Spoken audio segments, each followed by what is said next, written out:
et Philippe Richard Bertrand. Prends pas ça pour du cash. On est avec notre invitée. Elle s'appelle Alexandra Tsotsis. Elle est directrice marketing et communication des restaurants La Fleur. Elle fait partie de la famille qui a racheté les restaurants La Fleur. Alors, bonjour, Alexandra. Bonjour, enchantée. Merci d'avoir accepté notre invitation. Tu peux-tu un peu nous expliquer l'histoire des restaurants La Fleur, qui est une marque qui est connue là, de pas mal tous les Québécois? En fait, les restaurants La Fleur, c'est pour le Québec, c'est plus vieux que le McDonald's. C'était établi en 1951. Et donc, en 2011, notre famille a racheté tous les restaurants. Et donc, c'est à nous cette bannière-là. Puis aujourd'hui, tu sais, veux pas, qu'est-ce qui fait le succès, selon toi, de cette marque-là? En fait, c'est comme... Tu vas à Paris, tu penses à un croissant. Tu viens à Québec, tu penses à une poutine, mais tu penses aussi à La Fleur. C'est vrai. Donc, ça. La Fleur, c'est vraiment une bannière qui a été établie. Ça fait beaucoup d'années. Il y a eu beaucoup de succès, des moments de souvenirs avec tous les Québécois. Donc, pour nous, c'est très spécial. Puis on en a parlé tantôt avant que tu rentres dans le studio, mais tu sais, on rigolait sur le fait que c'est une famille grecque qui a acheté les restaurants La Fleur. Oui. Et toi, tu y trouvais un charme extraordinaire là-dedans. Mais je suis née au Québec. Mes parents, évidemment, ils étaient nés en Grèce. Mon mari, c'est la même histoire. Mais l'appartenance au Québec et les mets québécois, c'est quelque chose de quand même spécial. Sur nos réseaux sociaux, on a des personnes qui nous demandent « J'ai hâte à venir au Québec essayer des poutines. » Donc, pour nous, on trouve ça... premièrement, délicieux. Et deuxièmement, c'est vraiment quelque chose de québécois dont on est très fiers. Donc, vous avez racheté en 2011. C'est ce que tu disais, ça fait 12-13 ans. Oui. Comment est-ce que ça évolue, cette marque-là, cette entreprise-là? Est-ce que vous ouvrez des nouveaux restaurants? Est-ce que vous avez des plans de conquête de la planète? Est-ce que vous allez ouvrir à Dubaï, Hong Kong, New York, peut-être? Oui. Mais mettons, sans nous dire les secrets du stratégique, en fait, mais what's the plan? Oui, un petit tous les entrepreneurs ont toujours des objectifs extrêmes. Si tu es entrepreneur, c'est ça que ça vaut. Donc, depuis qu'on a commencé en 2011, on a changé l'image initiale de ce qui c'était. Et, un peu plus moderne, on pourrait dire. C'est ça. Ouais. Et même cette année, on l'a redéveloppé encore une fois avec notre nouvelle succursale sur Côte-de-Liesse. Donc, c'est vraiment, on a essayé de créer quelque chose d'épuré, de moderne, quelque chose de familial, pas juste comme la classique casse-croûte québécoise. Diner. C'est ça. On veut... Les sièges un peu usés. C'est ça. On veut que si vous êtes une famille, vous venez en famille, vous appréciez ce type de mets vraiment québécois. En tant qu'expansion, c'est toujours le concept Go Big or Go Home. Donc, vous avez combien de restaurants là aujourd'hui? On a 15 restaurants corporatifs et une succursale c'est une franchise. Okay. Donc, on est en train de redévelopper, en fait, les deux. En tant qu'expansion, on va ouvrir à Magog avant la fin de cette année. On a acheté une bâtisse à Laval. On s'en vient dans la Rive-Nord. On a eu beaucoup de demandes à travers nos clients pour la région nord de Montréal. J'adore ça, que c'est comme les clients qui exigent la fleur. Oui, on écoute. Ouais. Donc, Mont-Tremblant, peut-être? Ça serait fun. Et donc, on cherche à doubler dans les prochaines 5 années. Mais le modèle est différent de ce qu'on voit ailleurs. Vous avez pris un modèle où est-ce que vous possédez l'entièreté des bâtisses et des terrains de vos 15? C'est différent là, dans le sens que vous achetez la propriété puis la bâtisse et le terrain. Là. Oui. Donc, les 15, on détient la bâtisse aussi. Le franchisé qui est sur le quartier des spectacles, celui-là, non. C'est un locataire. C'est ça, c'est un locataire. Et donc, on veut créer un mix, en fait, un peu d'acheter des bâtisses et un peu de faire la location aussi. On croit que en ajoutant des franchisés, ça va aider aussi en termes d'expansion. Donc, pour nous, ça serait l'idéal mélange pour le succès. Avec 15 restaurants, vous avez combien d'employés à peu près, là, juste pour nous 200. donner? Moi, je les connais par cœur. Ah ouais. 200. 200 employés répartis sur 15 restaurants. Oui. Et on a vu plus tôt cette semaine les restaurants Juliette et Chocolat, qui est un petit peu une histoire québécoise, qui a grandi comme ça, une dizaine d'emplacements qui ont eu des difficultés. Ils ont annoncé, eux, qu'ils fermaient carrément tous les points physiques de vente. Mais bon, c'est plus facile de vendre des chocolats sur Internet que de la poutine sur Internet, je pense, Alexandra. Sur l'Internet, oui.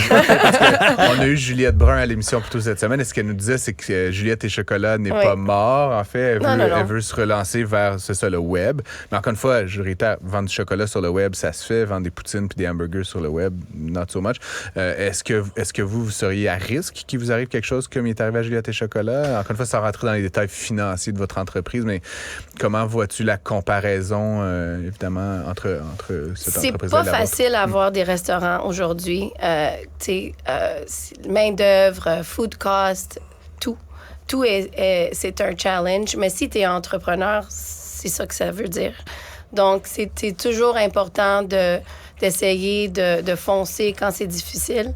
Et pour nous, le type de restaurant qu'on détient et les mets, comme la poutine, un cheeseburger, un pogo, un Michigan, à nous, c'est vraiment des mets qui représentent en fait le Québec.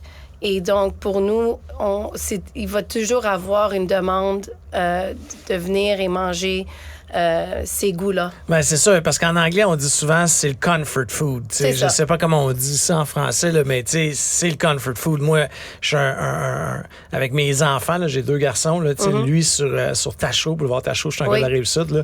C'est comme notre go-to place quand on veut les 3 du comfort food. Là, on va chez La Fleur. À côté, à l'époque, j'allais au Toys R Us après, à côté avec eux. C'était comme la sortie, c'était comme La Fleur et Toys R Us après. Mais est-ce que tu vois le modèle d'affaires évoluer? Tu as parlé de franchise. Oui. Est-ce que c'est la nouvelle? Est-ce que c'est ça la stratégie? Hey, on va aller chercher 15 franchisés, puis on va avoir 30 établissements, ou c'est un mix des deux entre le corporatif puis la franchise? Idéalement, c'est un mix des deux. C'est évident qu'avoir des franchisés, on peut doubler plus rapidement. Donc, dans les circonstances d'aujourd'hui, mais ça serait l'idéale situation. OK. Aussi, je veux te parler d'une campagne que vous avez faite sur TikTok, OK, campagne qui semble avoir bien fonctionné, avec une Lucie. Peux-tu un peu nous expliquer ça? En fait, Lucie, elle représente la Madame Casse-Croûte de ton enfance rentrant dans une n'importe quelle en fait casse-croûte au Québec.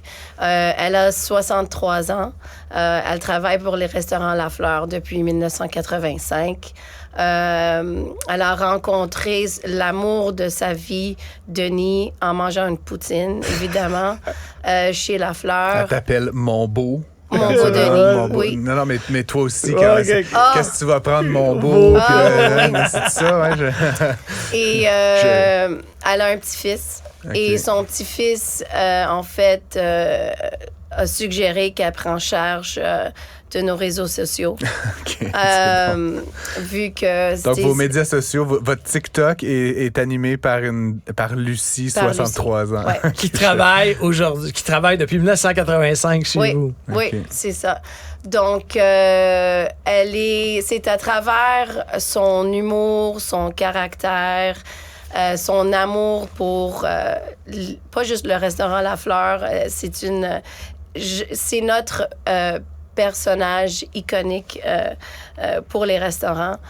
C'est quelqu'un de très aimable et jovial qui vient te chercher, créer des connexions avec nos clients et essayer de... Et vous avez eu 12 millions de vues? C'est ça. Que je comprends, on a fait un TikTok avec un twist sur Willy Waller. OK, ouais.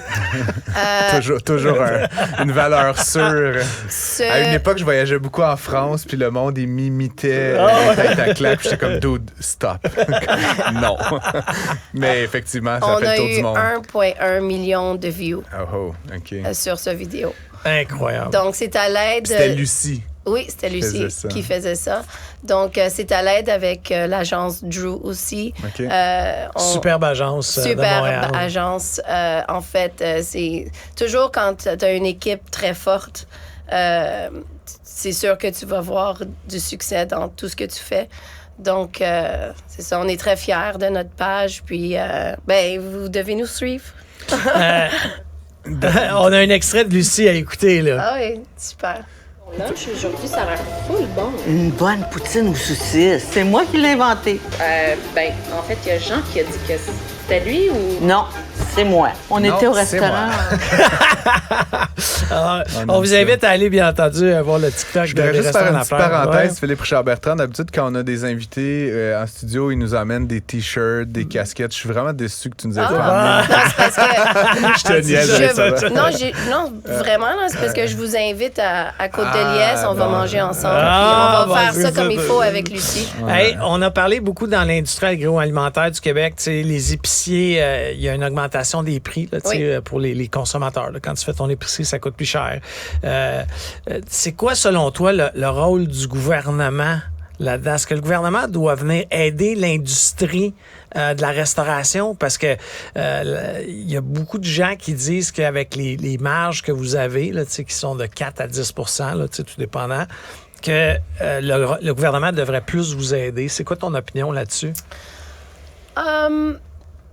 Si le gouvernement aide dans tout domaine, c'est le fun. Général, ça serait le fun. Mais pour nous, on a des relations ça fait longtemps avec tous nos fournisseurs. Et on essaie c'est évidemment qu'on doit faire des augmentations de prix. On essaie de les faire petit à petit. On veut pas aussi que nos clients commencent à dire « Oh, c'est trop cher ». Donc, on essaie de notre part de faire plus de négociations et en fait plus de boulot, plus de travail à essayer de trouver, des fois, c'est d'autres fournisseurs, c'est des concurrents pour avoir les meilleurs prix pour nos items. Mais c'est évidemment que si le gouvernement pourrait aider les entrepreneurs, je vois pas pourquoi on dirait non. Alors, je voulais te remercier, Alexandra Tsotsis, d'être venue à Cube, à venir nous rencontrer. Alors, directrice marketing et communication des restaurants Lafleur. Juste pour te dire, l'équipe, on s'écrit, on se parle. L'équipe nous dit que ça donne envie de manger une bonne poutine et des hot dogs chez Lafleur. C'est toute l'équipe qui dit ça. Alors, merci beaucoup de t'être déplacé. Merci beaucoup.